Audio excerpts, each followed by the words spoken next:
Hi ವೀಕ್ಷಕರೇ, ಎಲ್ಲರಿಗೂ ನಮಸ್ಕಾರ.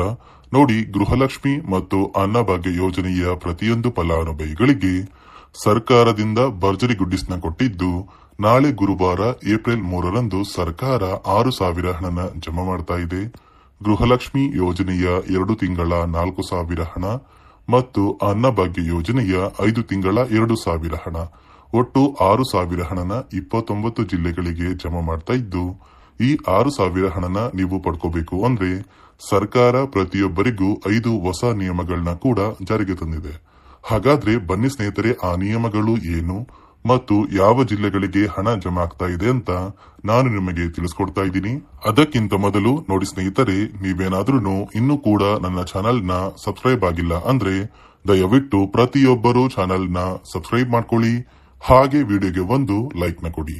ಹೌದು ವೀಕ್ಷಕರೇ, ಗೃಹಲಕ್ಷ್ಮಿ ಮತ್ತು ಅನ್ನಭಾಗ್ಯ ಯೋಜನೆಯ ಪ್ರತಿಯೊಂದು ಫಲಾನುಭವಿಗಳಿಗೆ ಸರ್ಕಾರದಿಂದ ಭರ್ಜರಿ ಗುಡ್ಡಿಸ್ನ ಕೊಟ್ಟಿದ್ದು, ಗೃಹಲಕ್ಷ್ಮಿ ಯೋಜನೆಯ ಫೆಬ್ರವರಿ ಮತ್ತು ಮಾರ್ಚ್ ತಿಂಗಳ 2,000 ಹಣ, ಅದೇ ರೀತಿ ಅನ್ನಭಾಗ್ಯ ಯೋಜನೆಯ ಕಳೆದ 5 ತಿಂಗಳ ಪೆಂಡಿಂಗ್ ಇರುವ 2,000 ಹಣ, ಒಟ್ಟು 6,000 ಹಣನ ಕರ್ನಾಟಕದ 29 ಜಿಲ್ಲೆಗಳ ಪ್ರತಿಯೊಂದು ಫಲಾನುಭವಿಗಳಿಗೆ ಸರ್ಕಾರದಿಂದ ಜಮಾ ಮಾಡ್ತಾ ಇದ್ದಾರೆ. ನಿಮ್ಮ ಬ್ಯಾಂಕ್ ಖಾತೆಗೆ ನೀವು ಈ 6,000 ಹಣನ ಪಡ್ಕೋಬೇಕು ಅಂದ್ರೆ ಸರ್ಕಾರ ಪ್ರತಿಯೊಬ್ಬ ಫಲಾನುಭವಿಗಳಿಗೂ ನಿಮ್ಮ ದಾಖಲಾತಿಗಳನ್ನ ಮರುಪರಿಶೀಲನೆ ಮಾಡಿ ಸರ್ಕಾರ ಜಾರಿಗೆ ತಂದಿರುವ 5 ನಿಯಮಗಳ ಆಧಾರದ ಮೇಲೆ ನಿಮ್ಮ ಬ್ಯಾಂಕ್ ಖಾತೆಗೆ ಈ 6,000 ಹಣನ ಜಮಾ ಮಾಡ್ತಾರೆ. ಒಂದು ವೇಳೆ ನೀವು ಈ 5 ನಿಯಮಗಳನ್ನ ಪಾಲಿಸಿಲ್ಲ ಅಂದ್ರೆ ನಿಮ್ಮ ಬ್ಯಾಂಕ್ ಖಾತೆಗೂ ಕೂಡ ಹಣ ಕ್ಯಾನ್ಸಲ್ ಆಗುತ್ತೆ. ಸುಮಾರು 1 ಲಕ್ಷಕ್ಕಿಂತ ಅಧಿಕ ಫಲಾನುಭವಿಗಳಿಗೆ ಈ ಬಾರಿ ಗೃಹಲಕ್ಷ್ಮಿ ಯೋಜನೆಯ ಹಣನ ಸರ್ಕಾರ ಕ್ಯಾನ್ಸಲ್ ಮಾಡಿದೆ. ಈ 5 ನಿಯಮಗಳ ಆಧಾರದ ಮೇಲೆ ಈ ಫಲಾನುಭವಿಗಳು ಗೃಹಲಕ್ಷ್ಮಿ ಯೋಜನೆಯ ಹಣನ ಪಡಿತಾ ಇಲ್ಲ ಅಂತ ಸರ್ಕಾರ ಮುಖ್ಯವಾದ ಮಾಹಿತಿನ ಕೊಟ್ಟಿದೆ. ಹಾಗಾದ್ರೆ ಬನ್ನಿ ಸ್ನೇಹಿತರೆ, ಸರ್ಕಾರ ಜಾರಿಗೆ ತಂದಿರುವ ಆ 5 ಹೊಸ ನಿಯಮಗಳು ಏನು ಅಂತ ತಿಳಿಸ್ಕೊಡ್ತಾ ಇದ್ದೀನಿ.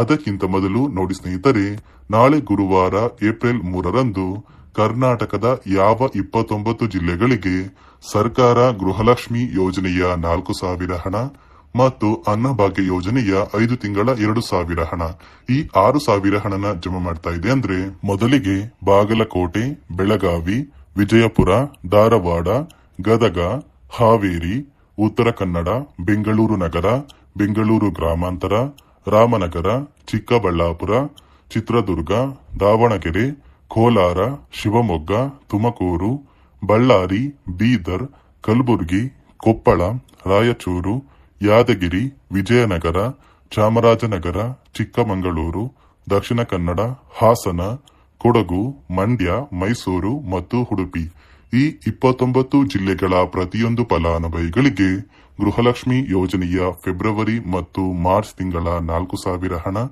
ಅದೇ ರೀತಿ ಅನ್ನಭಾಗ್ಯ ಯೋಜನೆಯ 5 ತಿಂಗಳ ಪೆಂಡಿಂಗ್ ಇರುವ 2,000 ಹಣ, ಒಟ್ಟು 6,000 ಹಣನ ನಿಮ್ಮ ಬ್ಯಾಂಕ್ ಖಾತೆಗೆ ಜಮಾ ಮಾಡ್ತಾ ಇದ್ದು, ನಿಮ್ಮ ಬ್ಯಾಂಕ್ ಖಾತೆಗೆ ಏಪ್ರಿಲ್ ತಿಂಗಳ 10ರಷ್ಟರಲ್ಲಿ ಪ್ರತಿಯೊಂದು ಫಲಾನುಭವಿಗಳು ಈ 6,000 ಹಣನ ಪಡ್ಕೋತೀರಾ. ಇಲ್ಲಿಯವರೆಗೂ ಸರ್ಕಾರದಿಂದ ಜಮಾ ಆಗಿರುವ ಗೃಹಲಕ್ಷ್ಮಿ ಯೋಜನೆಯ 16 ಅಥವಾ 17ನೇ ಕಂತಿನ ಹಣ ಜಮಾ ಆಗಿದ್ರೆ ಸಾಕು. ಆದಷ್ಟು ಬೇಗ ಪ್ರತಿಯೊಂದು ಫಲಾನುಭವಿಗಳ ಬ್ಯಾಂಕ್ ಖಾತೆಗೆ ಸರ್ಕಾರದಿಂದ ಈ 6,000 ಹಣನ ಜಮಾ ಮಾಡ್ತಾರೆ. ನೋಡಿ ಸ್ನೇಹಿತರೆ, ಈ ಬಾರಿ ಸುಮಾರು 1 ಲಕ್ಷಕ್ಕಿಂತ ಅಧಿಕ ಫಲಾನುಭವಿಗಳ ಬ್ಯಾಂಕ್ ಖಾತೆಗೆ ಸರ್ಕಾರ ಗೃಹಲಕ್ಷ್ಮಿ ಯೋಜನೆಯ ಹಣನ ಜಮಾ ಮಾಡ್ತಾ ಇಲ್ಲ. ಕಾರಣ ಏನು ಅಂದ್ರೆ, ನಿಮ್ಮ ಬ್ಯಾಂಕ್ ಖಾತೆಗೆ ಡಿಬಿಟಿ ಮೂಲಕ ಹಣ ಜಮಾ ಮಾಡುವಂತಹ ಸಂದರ್ಭದಲ್ಲಿ ಸರ್ಕಾರ ಸಾಕಷ್ಟು ಫಲಾನುಭವಿಗಳ ಒಂದು ಬ್ಯಾಂಕ್ ಖಾತೆಗೆ ಹಣ ಜಮಾ ಮಾಡೋದನ್ನ ಕ್ಯಾನ್ಸಲ್ ಮಾಡಿದೆ. ಯಾಕಂದ್ರೆ ಇತ್ತೀಚೆಗೆ ಹಣಕಾಸು ಇಲಾಖೆ ಜಾರಿಗೆ ತಂದಿರುವ 5 ನಿಯಮಗಳ ಆಧಾರದ ಮೇಲೆ ಪ್ರತಿಯೊಂದು ಫಲಾನುಭವಿಗಳಿಗೆ ಸರ್ಕಾರ ಈ ಒಂದು ಹಣನ ಜಮಾ ಮಾಡ್ತಾ ಇದ್ದು, ಯಾರೆಲ್ಲ ಫಲಾನುಭವಿಗಳು ಈ ನಿಯಮಗಳನ್ನ ಪಾಲಿಸಿಲ್ಲ ನಿಮ್ಮ ಬ್ಯಾಂಕ್ ಖಾತೆಗೂ ಕೂಡ ಹಣ ಜಮಾ ಆಗೋದಿಲ್ಲ. ಹಾಗಾದ್ರೆ ಬನ್ನಿ ಸ್ನೇಹಿತರೆ, ಸರ್ಕಾರ ಜಾರಿಗೆ ತಂದಿರುವ ಆ 5 ಹೊಸ ನಿಯಮಗಳು ಏನು ಅಂತ ನಾನು ನಿಮಗೆ ತಿಳಿಸ್ಕೊಡ್ತಾ ಇದ್ದೀನಿ. ನೋಡಿ ಸ್ನೇಹಿತರೆ, ಮೊದಲನೆಯ ಒಂದು ನಿಯಮ ಬಂದು, ಸಾಕಷ್ಟು ಫಲಾನುಭವಿಗಳು ಹೊಂದಿರುವಂತಹ ಒಂದು ರೇಷನ್ ಕಾರ್ಡ್ ಏನಿದೆ, ಆ ಒಂದು ರೇಷನ್ ಕಾರ್ಡ್ ನ ಮನೆಯ ಸದಸ್ಯರ ಪ್ರತಿಯೊಬ್ಬರ ಒಂದು ಆಧಾರ್ ಕಾರ್ಡ್ ನ ನಿಮ್ಮ ರೇಷನ್ ಕಾರ್ಡ್ಗೆ ಕಡ್ಡಾಯವಾಗಿ ಲಿಂಕ್ ಮಾಡಿಸಬೇಕು. ಅಂದ್ರೆ ಈ ಒಂದು ಲಿಂಕ್ ಮಾಡಿಸುವಂತಹ ಒಂದು ಪ್ರೊಸೀಜರ್ಗೆ ಸರ್ಕಾರ KYC ಅಂತ ಕರೀತಾರೆ. ನಿಮ್ಮ ರೇಷನ್ ಕಾರ್ಡ್ಗೆ ಇನ್ನೂ ಸಹ KYC ಆಗಿಲ್ಲ ಅಂದ್ರೆ ನಿಮ್ಮ ಬ್ಯಾಂಕ್ ಖಾತೆಗೆ ಸರ್ಕಾರ ಮುಂದಿನ ದಿನಗಳಲ್ಲಿ ಗೃಹಲಕ್ಷ್ಮಿ ಯೋಜನೆಯ ಹಣನ ಕ್ಯಾನ್ಸಲ್ ಮಾಡುತ್ತೆ.